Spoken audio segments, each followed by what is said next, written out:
السلام علیکم ورحمۃ اللہ وبرکاتہ. ہاں ذاکر صاحب، میرا نام راجیو سکسینہ ہے. میں یہاں بزنس کرتا ہوں لکھنؤ میں.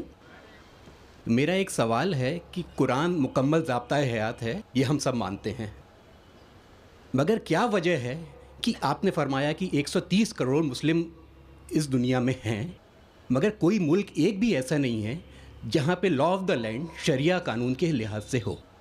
تو یہ کیا وجہ ہے کہ مطلب قرآن پاک کی تلاوت کری جاتی ہے، ایک ضابطۂ حیات ہے، بار بار دہرایا جاتا ہے، لیکن اسے فالو ایز اٹ از کوئی نہیں کرنا چاہتا؟ یہ کیا وجہ ہے؟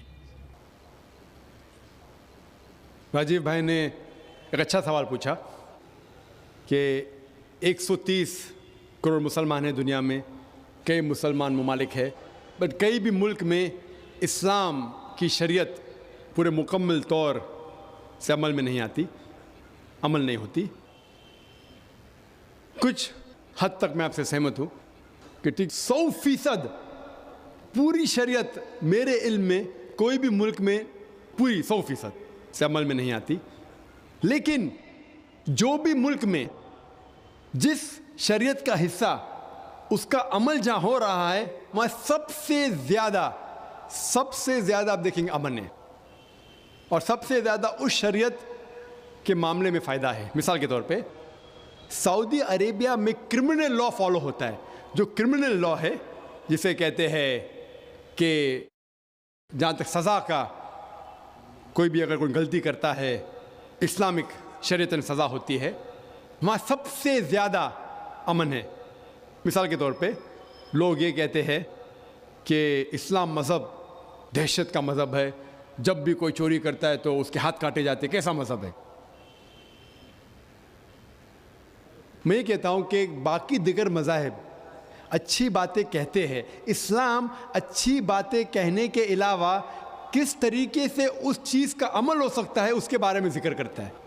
مثال کے طور پہ ہر مذہب کہتا ہے کہ چوری مت کرو، ہندوازم بھی کہتا ہے، کرسچینٹی بھی کہتی ہے، ہم دیکھیں تو اسلام بھی کہتا ہے.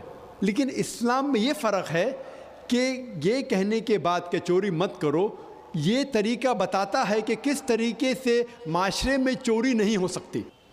اسلام کہتا ہے کہ ہر امیر انسان جس کے پاس 85 گرام سونا سے زیادہ دولت ہے، 7.5 تولہ سونا سے زیادہ دولت ہے، اسے ہر سال 2.5% زکوٰۃ دینا چاہیے. اگر ہر امیر انسان زکوٰۃ دے تو غربت دنیا سے ہٹ جائیں گی، مٹ جائیں گی. کوئی بھی انسان کبھی بھی بھوک سے نہیں مرے گا. اس کے بعد اللہ تعالیٰ فرماتے ہیں سورہ مائدہ میں سورہ نمبر 5 آیت نمبر 38 میں، آیت نمبر 38 میں کہ کوئی بھی اگر چوری کرتا ہے، چاہے وہ مرد یا عورت ہو، چور یا چورنی ہو، سزا کے طور پہ اس کے ہاتھ کاٹ ڈالو. لوگ بولیں گے ہاتھ کاٹنا اس سائنٹیفک ایج میں، آج کی تاریخ میں ایک دم دہشت کا مذہب ہے. لیکن ہم یہ جانتے ہیں کہ آج کی تاریخ میں جو امریکہ کے اوپر ہم دیکھتے ہیں، امریکہ اتنا ایڈوانس ملک ہے، اتنا ترقی کرنے والا ملک ہے. آپ شاید یہ نہیں جانتے کہ وہ ایک ملک ہے جہاں زیادہ سے زیادہ چوری ہوتی ہے. جو ملک نمبر 1 ٹاپ رینکنگ میں آتے ہیں اس میں سے ایک ہے امریکہ، جہاں زیادہ سے زیادہ چوری ہوتی ہے. میں یہ پوچھنا چاہتا ہوں، اگر ہم شریعت لاگو کریں امریکہ میں کہ ہر امیر انسان 2.5% زکوٰۃ دے، اس کے بعد کوئی بھی چوری کرے ہاتھ کاٹ دینا چاہیے، تو یہ چوری امریکہ میں بڑھیں گی، وہیں کے وہیں رہیں گی، یا گھٹیں گی؟ کیا ہوں گی؟ گھٹیں گی. آپ شریعت لاگو کرو اور فوراً آپ کو رزلٹس ملیں گے، نتیجہ ملے گا. ہم دیکھتے ہیں کہ سعودی عربیہ جہاں یہ کرمنل لا لاگو ہے وہاں سب سے کم چوری ہوتی ہے. کیوں؟ کیونکہ اسلامک شریعت ہے. اسی ملک میں اگر ہم دیکھتے ہیں ہر ملک میں لڑکیوں کو چھیڑا جاتا ہے، لڑکیوں کا بلاత్కాر کیا جاتا ہے، عورت کا بلاత్కాر کیا جاتا ہے. اسلامک شریعت میں حجاب فرض ہے، عورت حجاب کرے، مرد اپنا حجاب کرے. اس کے بعد کوئی بھی آدمی کوئی عورت کا بلاత్కాر کرتا ہے اس کے لیے سزائے موت. آپ شاید جانتے نہیں کہ امریکہ جو دیش ہم دیکھتے ہیں کہ سب سے زیادہ ترقی کر رہا ہے، وہاں FBI رپورٹ کے حساب سے 1990 میں ہر روز 1756 ریپس ٹک پلیس، 1756